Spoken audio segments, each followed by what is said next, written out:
Computer चलाने में आपको मजा तो बहुत आता होगा। बचपन में आपने इसकी डेफिनेशन भी पढ़ी होगी कि computer is an electronic device which works on IPO. IPO मतलब होता है इनपुट प्रोसेस आउटपुट। मतलब कि आपसे कुछ इनपुट लेकर अपने अंदर कुछ प्रोसेसिंग करके आपको कुछ आउटपुट देने का काम करता है, आपके किसी भी काम को आसान बनाने का काम करता है।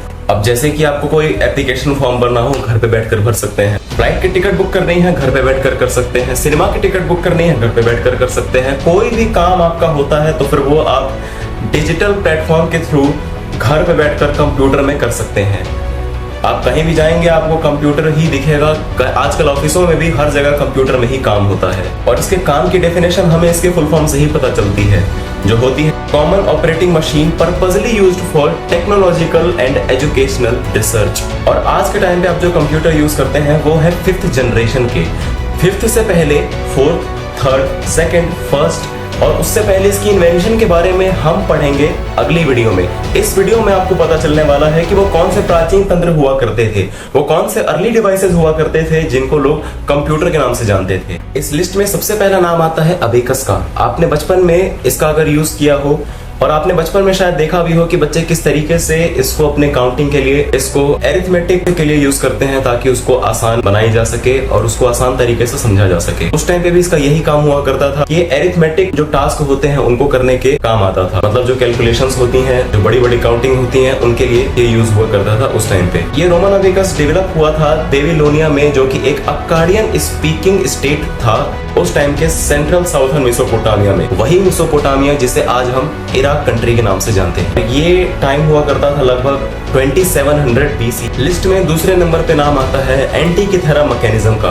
ब्रिटिश फिजिस्ट, साइंस हिस्टोरियन और information scientist Derek John de Solla Price के अकॉर्डिंग ये अब तक का पाए जाने वाला सबसे पुराना मैकेनिकल एनालॉग कंप्यूटर है, क्योंकि इसको डिजाइन किया गया था उस टाइम पे एस्ट्रोनॉमिकल पोजीशंस कैलकुलेट करने के लिए, जिसे हम नक्षत्र कहते हैं, वो पता लगाने के लिए। मतलब कि किसी पर्टिकुलर मोमेंट पे तारों की, ग्रहों की क्या पोजीशंस है, वो किस स्थिति में है, ये सब पता लगाना इस एंटिकिथेरा मैकेनिज्म के द्वारा हुआ करता था उस टाइम पे। इसको डिस्कवर किया गया था 1901 में एंटिकिथेरा आइलैंड में, जो कि ग्रीस से 380 किलोमीटर दूरी पर स्थित है। और ये बात है लगभग 100 BCE की, जब इसका यूज किया जाता था। लिस्ट में तीसरे नंबर पे नाम आता है प्लेनिस्फेयर का। ये बात है लगभग 27 BCE की। एनालॉग कंप्यूटिंग इंस्ट्रूमेंट हुआ करता था जो कि एक स्टार चार्ट के स्ट्रक्चर में हुआ करता था। कहने का मतलब कि एक कॉमन पाइवोट पर 2 एडजस्टेबल डिस्क होती थी जिनको रोटेट करके ये पता लगाया जाता था आसमान में वो तारा है, वो कौन सा है, वो तारा मंडल है, वो कौन सा है। मतलब कि ये भी एस्ट्रोनॉमिकल यूज के लिए हुआ करता था। फिर 16th सेंचुरी में आता है हमारे लिस्ट का चौथा कंप्यूटर, जिसका नाम था सेक्टर। और इसको डेवलप किया था एडमंड गंटर ने। बहुत सारी प्रॉब्लम सॉल्व करने के लिए मैथमेटिक्स की, जैसे कि ट्रिग्नोमेट्री आपने पढ़ी होगी, रेशियो प्रोपोर्शनल का कॉन्सेप्ट हो, डिवीजन हो, मल्टीप्लिकेशन हो, और भी बहुत सारी वेरियस फंक्शंस होते हैं जैसे कि स्क्वायर रूट्स और क्यूब रूट्स।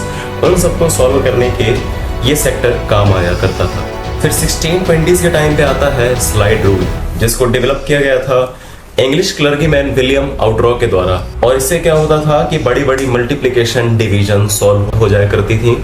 और फिर जैसे जैसे ये डेवलप होता गया, टाइम आगे बढ़ता गया, इसमें स्केल सेट होते गए। इसने कुछ ऐसे चीजें ही बताना शुरू कर दी, जैसे कि बड़े बड़े स्क्वायर रूट्स हो गए, क्यूब्स हो गए, स्क्वायर रूट्स हो गए, क्यूब रूट्स हो गए। और जो ट्रांसेंडेंटल फंक्शंस होते हैं, जैसे कि लॉगरिथम फंक्शंस, जो उस टाइम पे इंट्रोड्यूस हो चुके थे, नए नए आए थे। और जो ट्रिग्नोमेट्री फंक्शन होते हैं, सर्कुलर फंक्शन होता है, हाइपरबोलिक फंक्शंस होते हैं, वो सब सॉल्व करना भी इसने शुरू कर दिया था। फिर 1854 में आते हैं स्विस मैथमेटिशियन जैकोब एम्सलर लेफॉन, जो दुनिया को इंट्रोड्यूस करवाते हैं अपने प्लेनीमीटर की इन्वेंशन से।